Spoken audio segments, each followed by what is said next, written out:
What is up, everybody? Welcome back to another edition of the Sheehan Show here on Sherdog.com. My name is Sheehan, and today I have a one championship video for you. And what I'm doing today is looking ahead to 2024. We're coming towards the end of the year. I'm going to have a lot of year reviews. I'm going to have a lot of videos looking forward to next year, what we hope for, what we want, what we can expect, maybe what we wish for. And I wanted to do one for one championship because, as everyone knows, I've been covering one championship for the last 2 years here on Sherdog, for years before that as well on Severe and Main and elsewhere.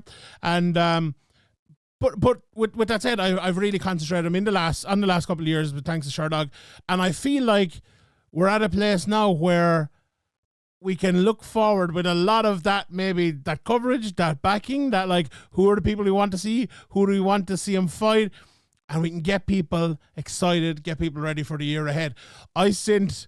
So what I'm going to do for you today is give you 5 fights that I want to see. You've probably already seen it in the description of the video. 5 fights that I want to see in 2024 from One Championship. I sent this to a friend of mine, a former colleague who actually works for One Championship, and he sent back to me and goes, if we see those 5 fights in 2024, I think myself and everyone on One Championship will be very, very, very happy. So, I kind of wanted a bit of feedback for, like, are these fights possible? Are these fights, is this, could this happen? I got none of that, but I was told they were all good fights, and I think they're good fights as well. Before I get into them, I had 2 rules while doing this, right? So a big thing about One Championship, for the last year, people have criticized they haven't had enough MMA fights. And I think Chattery and One Championship have kind of said for next year they want to get back and have more MMA. So my only 2 rules, right? First rule, all of them MMA fights. So all of these 5 fights are MMA fights, because like that's what we want from One Championship next year. If we were to have a wish and we wanted 5 fights, I want 5 MMA fights. I like the kickboxing, I like the Muay Thai, I like the grappling and all of that, but I love MMA, and these are the fights I want. And the other rule is, that's kind of the only rule, right? So the other rules are weight classes, maybe. I have a couple of champion versus champion fights. What weight class, again, is it going to be at? How is it going to happen? Who's going to cut weight? Who's not? We can leave all of that aside. No rules in that. But all MMA. That's the only rule I have here. So if you want to criticize me, I'm picking, a middleweight against a light heavyweight, or a heavyweight against a middleweight, or whatever it might be. I've already warned you. So those are rules. But at the same time, I think all of these fights are doable. I'm not giving you, Jeremy Miado against, Rug or something like that, But I'm giving you 5 fights I really want to see. There's a couple more. There's like, I don't, spoiler alert, I don't have Rug in here. There are 100 fights I could tell you for Rug that I want to see. But I went for like the top level, the best MMA that they can put on. Because I think it's One Championship. Do you know what? I've been saying it to a few people recently, that One Championship's MMA level at the very top is actually really high. And I don't think people understand the level of fighters they actually have. Like some of the fighters, all the fighters I'm about to name right now are like really, really, really high level, top quality MMA fighters. And I think these are good fights. So let's get to them. Fight number 1 is a rematch, and it's the only rematch. And it is Tang against Stan Lee. And this fight was my first fight. It's the fight that has to be made because it's the champion versus the interim champion. So when that happens, you have to get the belts going. You have to get this division unified. And I know there's some other divisions as well that maybe are in kind of a flux at the moment, but this was the one that really stood out to me. These 2 fought at 160 in 2022, where Tang won unanimous decision. It was a good fight, maybe not an absolute classic, but a good fight, and one you wouldn't mind seeing again. And since then, Tan Lee obviously hasn't fought, as we all know, but Kai Tang hasn't fought. Tan Lee has fought, and he came back and he beat Ilya Freemanov in a fight that, I'm sure a lot of people maybe didn't expect him to win, and very few people, I suppose, expected him to win via 62-second heel hook.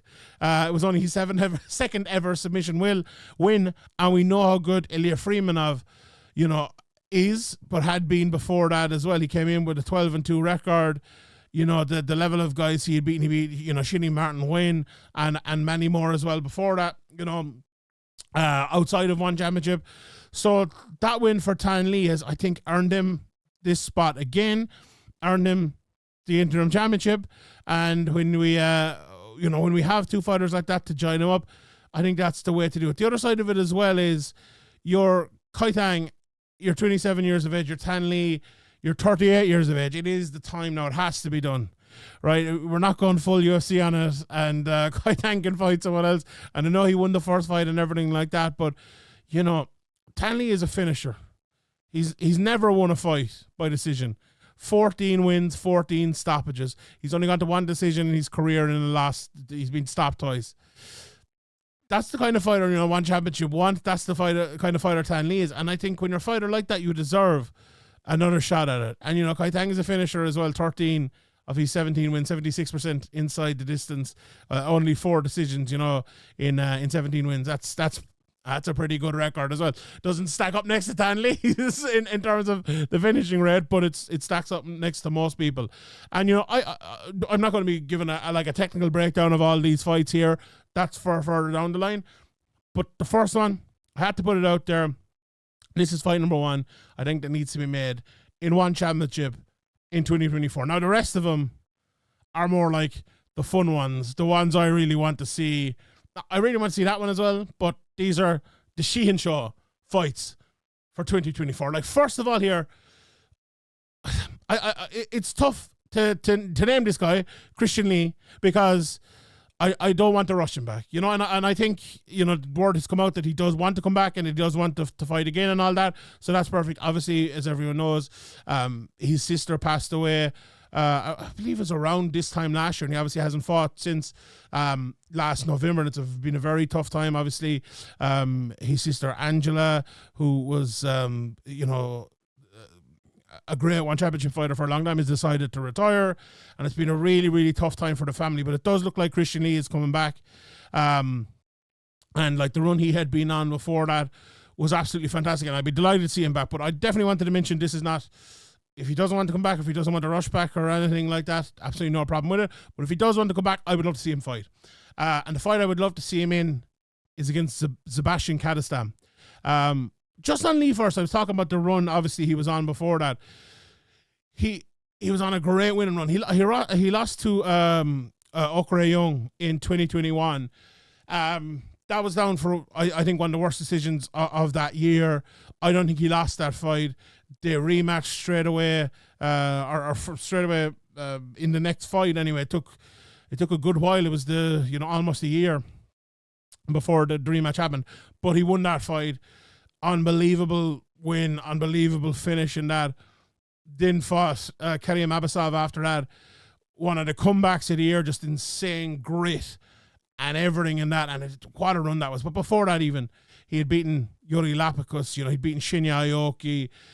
He'd been in there, like, he'd lost to Martin Wynn, but he'd been in there with him a couple of times and been in there with a lot of good people. So, one of the top fighters in one championship, no doubt about it, holding the belt. Zebaztian Kadestam, then, he's earned his way here, because the other fight I was thinking of for Christian Lee was obviously Murad Ramazanov, considering Murad obviously has a win over Kadestam. He had the Roberto Soldic no contest, as we all know, back in 2020. It was 2021 though, since that last win against Kadestam. And where's he going? Is he going to be in one championship, not one championship? Who knows? But we know Zebaztian Kadestam is. He's won 3 fights since then. And it's the Soldic win, really, that that put him over the edge.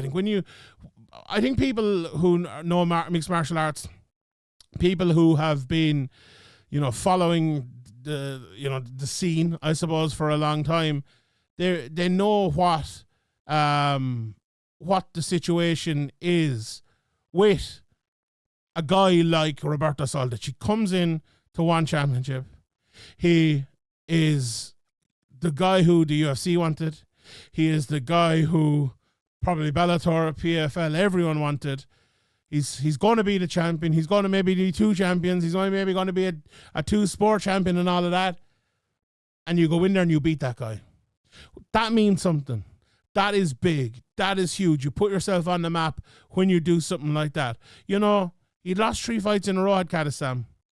Now he's on a 3-fight win streak. And, you know, he had some good wins before that. He was even, like, in there, and he lost to Ben Askren a good few years ago. But, you know, he was one of these guys who was just there or thereabouts, I suppose, in the division for a long time. But when you beat Soldic, after beating Yuri Lapicus before that, you know, you put yourself in a position where you are undeniable now. Again, the finishing record, 15 wins, 14 inside the distance. That is absolutely crazy. And you want to, you know, it's a tough fight for Christian Lee coming back, but it's a competitive fight. It's a really, really good fight. And it's a fight that I think you see what Kadestam has done in his last fight. You see you see the wars that Christian Lee has been in over the last while, especially that last fight. I'll never get over that fight. If you haven't seen it, please, I'm sure it's on YouTube and all that. One of the comebacks, like the comeback of the year for me in 2022, unbelievable. That fight has war written all over it. It's 2 things for me. It's like the Tang Lee Kai Tang fight. That's so hard for me to say. Tang Lee and Kai Tang. They're too similar. I always mix them up, but I got it right there. That's the fight that has to be made, and I like that fight as well. I love this fight, but I also think it's the fight that makes sense. You know, it is the fight that makes sense. We know Christian Lee, we're not sure what weight class he'll be at, moves in and around there, but I think that fight makes a lot of sense. I'd love to see Soldic, as I mentioned, him get another win back, you know, put himself back in that position and maybe fight the winner here. Maybe he needs 2 fights to get back at it. But I'm really as well looking forward to Roberto Soldic's 2024 and seeing what he has in store. Right. Fight number 3. Now, this is where I get a bit crazy because this doesn't have 1 champion. It doesn't have 2 champions. It almost doesn't have 3 champions.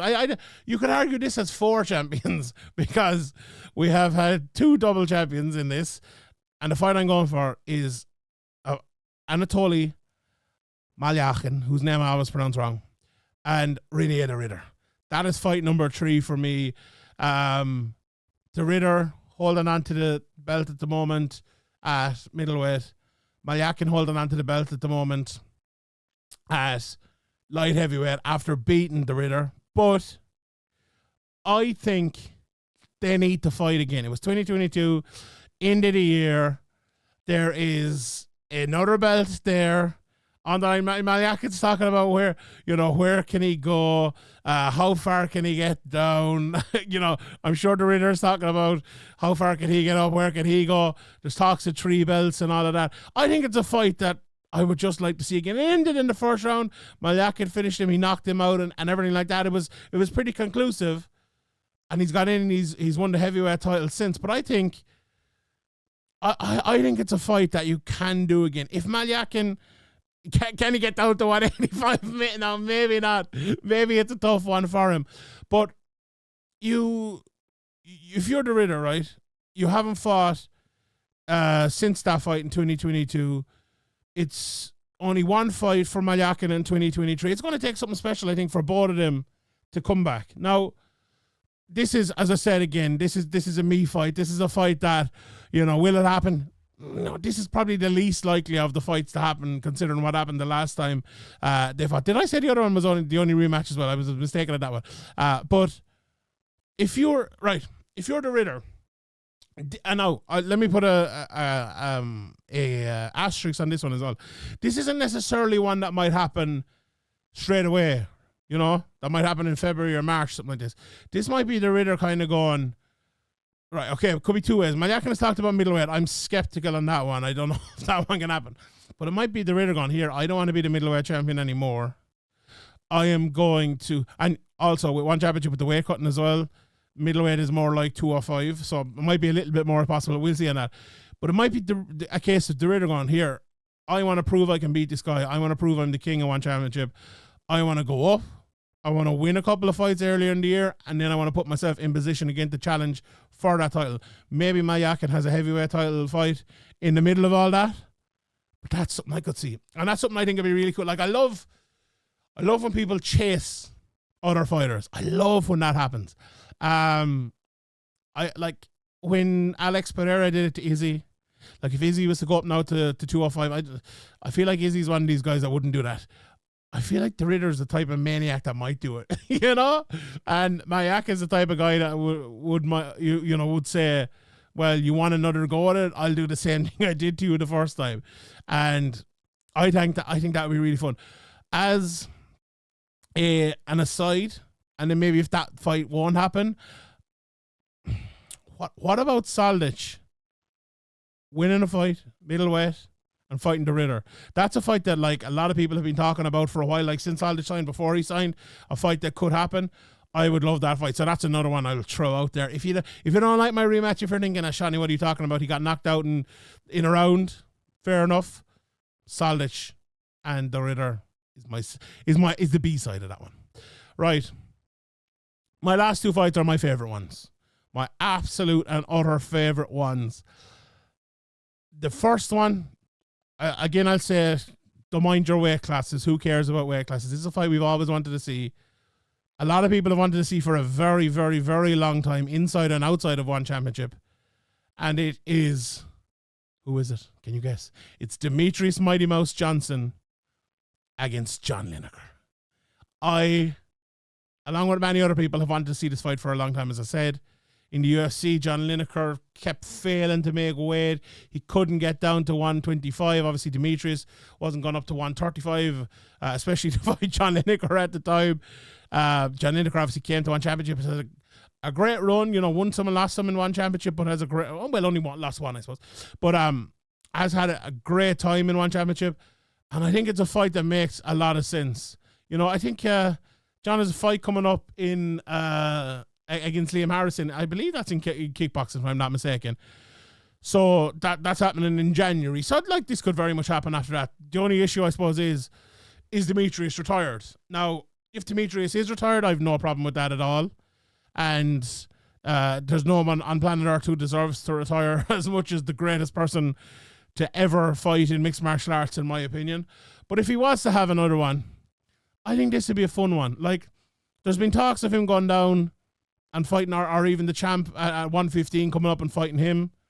The Moraes trilogy has been done, so that obviously that's not going to be what's going to happen. Maybe Demetrious going up in weight again. Maybe him having a Muay Thai fight, a kickboxing fight, a mixed rules fight, something like that. Maybe even Mikey Musumeci in grappling. That'd probably be my second choice. Honestly, I'd love to see Demetrious get in there and try that out. But I want to see MMA. I said it at the start. This is going to be MMA, and my wish would be for the two of them to fight. And if you look at their records over the last while, like Demetrious has now beaten Moraes twice in a row. Okay, he lost to Moraes, but he was on a 3-fight win streak before that. But yeah, and their UFC run was just before that. The Henry Cejudo robbery and 125 fights unbeaten before that. And John Lineker's well, he beat Steve Loman last time out. He beat Xiong Kim. I didn't pick him to win that fight. I didn't think he'd win that fight. Okay, lost Andrade. There was the no contest with the grind shot before that. But like, he beat Bibiano Fernandez. He won 3 fights in one championship before the Bibiano Fernandez fight, including Muin Gaffarov, Kevin Bellion in that as well. He's been beating some very, very good fighters. You could argue that this is the best part of John Lineker's career. There's still a bit of the weight cutting, bit of issues there and all of that, bit of the madness. This kickboxing fight might be a bit tough for him, but I believe Demetrious Johnson, if he is to do something, right, he'll want to do something fun. He'll want to fight regardless of weight classes, regardless of all of that. I think he'll want something that the fans want. And what have the fans wanted for a long time is Demetrious Johnson and John Lineker. I really think if people started talking about this, and maybe this is the start of it, if people said, Capoza was out there, I want Demetrious Johnson versus John Lineker. This is a call out to Capoza. Grab AKA Hitman. Let's start working for it. Let's start tweeting about it. Let's start looking for Demetrious Johnson against John Lineker. Like, imagine that next summer, Amazon Prime, big one championship card. Maybe want her back doing the numbered events now. Maybe they start doing them on. Maybe 1-200. How about that? Something like that. That could be absolutely amazing. John Lineker, Demetrious Johnson, put the King of One championship belt on the line. Something, I don't know what. I just want to see the fight. Let's make it happen. Okay, the fifth and final fight that I want to see is maybe the best of them all. Again, we have two champions here, so this is a genuine super fight. And I'm going to go for the star, Stamp Fairtex, against Jingnan. Again, Xiong hasn't fought since 2022. She had, in MMA, she had a mixed rules match, didn't she, or something like that, I think. Stamp had a kickboxing match this year, 2023, but she also fought twice in MMA, and that Sheehan win just put her on another level. Like, Jingnan, I really like her style.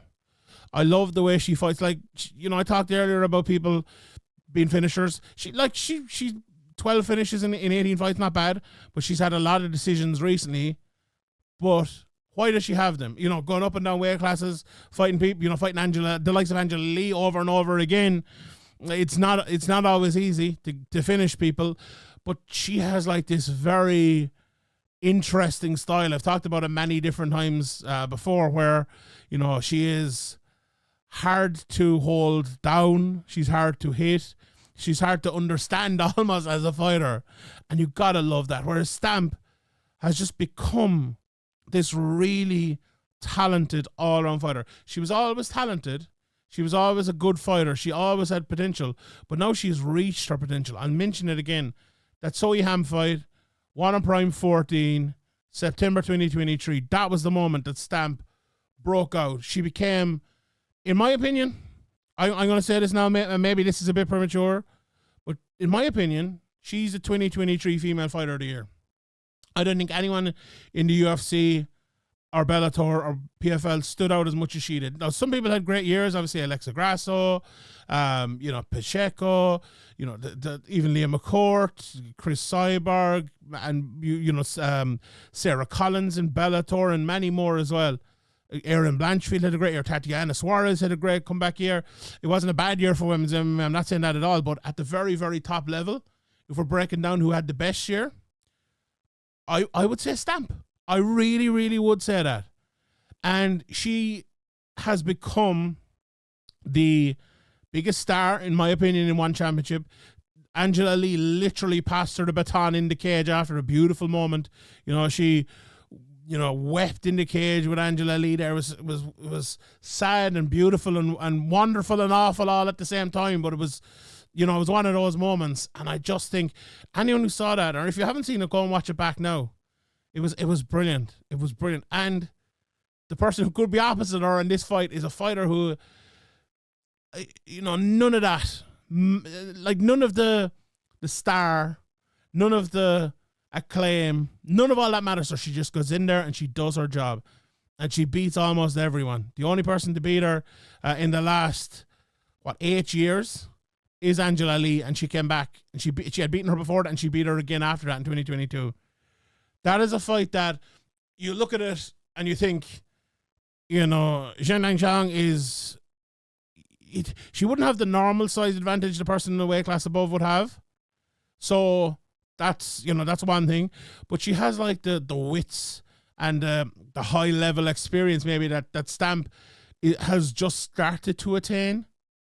And Stamp on the other side has never fought someone like her who is so happy with fighting a 5-round fight, so happy with facing different people, so happy with facing different occurrences in different fights, that it's very hard to deal with that. It's just so hard to deal with that, especially when you're a younger up-and-coming fighter. Now, you might look at the record and say, okay, it's 20 fights versus how many fights? 13 fights. Not the biggest difference, but it is with all the cage time she's had. But I'm telling you what now, if Stamp was to go up, win that belt, I think, you know, do the dance when she comes out, do the dance afterwards, give that speech that she gives, I think she could really go to the next level. Honestly, she is a potential star for one championship. That's the fight I'd make. That is the fight I'd make. There's other people, there's other challengers and all that, but one are very good at making the big fights, the super fights.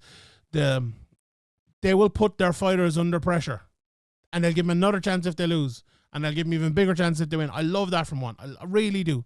I really love it. And because of that, I think this is a good fight for both of them, and I'd love to see it. So yeah, that's it. Those are my 5 fights for the year, everybody. I hope you enjoyed it. Let me just quickly recap them there before I go. Tang versus Thanh Lee. I don't care what weight class. That one. At least we know the weight class for that one. Christian Lee versus Kadestam. Reinier versus Malykhin.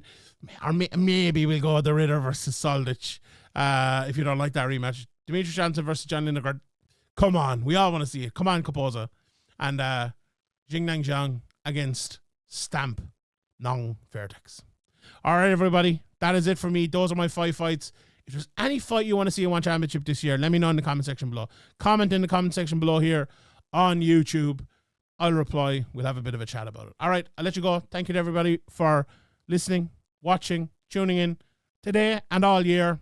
My name is Sheehan for Sherdog.com, and I'll see you all next time.